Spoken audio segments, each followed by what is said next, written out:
அஸ்ஸலாமு அலைக்கும் ஃப்ரெண்ட்ஸ், எல்லோரும் எப்படி இருக்கீங்க? அல்ஹம்துலில்லாஹ் நாங்கள் எல்லோரும் நல்லாயிருக்கோம். நீங்களும் நல்லா இருப்பீங்கன்னு நினைக்கிறேன். நான் இன்றைக்கி ஒரு டீ டைம் ஸ்நாக்ஸ் ரெசிபி தாங்க செய்ய போகிறேன். எங்கள் ஊர்லலாம் நல்ல மழை பெஞ்சிட்ருக்கு. இந்த சமயத்தில் இந்த மாதிரி evening tea time snacks recipe செஞ்சு பாருங்களேன். சூப்பரான டேஸ்ட்டில் இருக்குங்க. சிம்பிளாக செஞ்சிடலாம். ஒரு 10 நிமிஷத்துலேயே அவ்வளோ தூரம் அருமையாக இருக்கும். ஒரு டீயோடு நீங்கள் சாப்பிடும்போது. இப்போ வாங்க அதை எப்படி செய்யலான்னு பார்க்கலாம். இப்போ அதுக்கு ஃபஸ்ட்டு ஒரு பவுலில் இப்போ ஒரு கப் அளவுக்கு நான் அரிசி மாவு எடுத்துக்கிறேங்க. நான் அரிசி மாவு எடுத்துருக்கேன். நீங்கள் பச்சரிசி ஊற போட்டு கூட நீங்கள் அரைச்சிக்கலாம். கொஞ்சம் கொஞ்சமாக தண்ணி ஊற்றி ஃபஸ்ட்டு இந்த மாவை நம்ம மிக்ஸ் பண்ணிக்கலாம். ஒரு சரியான கன்சிஸ்டன்சிக்கு மாவை மிக்ஸ் பண்ணிக்கிறேன். பாருங்கள், இந்த மாதிரி மிக்ஸ் பண்ணிக்கிட்டு இப்போ உருளைக்கிழங்கு வேக வச்சு 4ஆக கட் பண்ணி வேக வச்சு எடுத்து வச்சுருந்தேன். அந்த உருளைக்கிழங்கை நம்ம சேர்த்துடலாங்க. அதோட சேர்த்துட்டு கையாலேயே நல்லா நம்ம மேஷ் பண்ணிக்கணும். உருளைக்கிழங்கு சேர்த்து செய்கிறதுனால உங்களுக்கு நல்ல கிறிஸ்பியாகவும் சூப்பரான டேஸ்ட்லேயும் இருக்கும் உங்களுக்கு இந்த ஸ்நாக்ஸு. நல்லா அரிசி மாவோடு சேர்த்து இந்த உருளைக்கிழங்கை நல்லா மேஷ் பண்ணி விட்டுருங்க.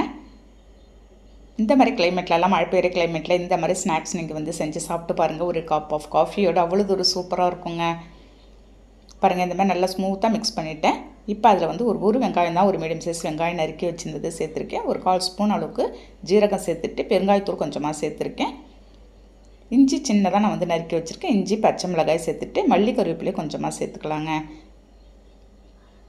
சேர்த்துட்டு ஒரு 1/4 ஸ்பூன் அளவுக்கு இருக்கும். நான் சமையல் சோடா சேர்த்துருக்கேன். இது ஆப்ஷனல் தான், உங்களுக்கு தேவைன்னா சேர்த்துக்கலாம், இல்லாட்டி ஸ்கிப் பண்ணிடலாம். ஒரு 1/4 ஸ்பூன் தூள் உப்பு சேர்த்துட்டு ஒரு கப் அளவுக்கு நான் இது ஒரு 5 ஸ்பூன் அளவுக்கு இருக்கும் தயிர் சேர்த்துருக்கேன்.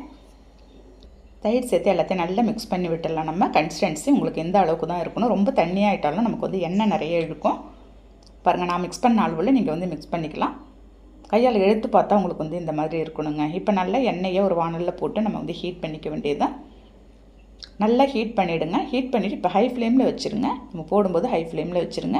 கொஞ்சம் கொஞ்சமாக எடுத்து இந்த மாதிரி ஒரு போண்டா சைஸில் நம்ம சேர்த்துற வேண்டியதாங்க. அது ஹீட்டான எண்ணெயில் ஒரு லோ ஃப்ளேமில் வச்சு அப்படியே திருப்பி போட்டு எடுத்துட வேண்டியதாங்க. ஒரு சூப்பரான ஸ்நாக்ஸ் ரெசிபிங்க. நினச்ச உடனே ஒரு 10 நிமிஷத்தில் நம்ம ரெடி பண்ணிடலாம். அவ்வளோ ஒரு சூப்பரான டேஸ்ட்டில் இருந்துச்சு. எங்கள் ஊர்லலாம் நல்ல மழை பெஞ்சிட்ருக்குது. இந்த மாதிரி மழை பெய்கிற கிளைமேட்லாம் ஈவினிங் டைம் ஆனாலும் ஏதாவது ஸ்நாக்ஸ் சாப்பிடணும் போல் நமக்கு தோணுங்க. அவ்வளோதாங்க, நல்லா பொன்னிறமாக வேக வச்சு நம்ம எண்ணெயில் எடுத்துட வேண்டியது தான். இதேமாதிரி செகண்ட் பேட்சும் நான் போட போகிறேன்.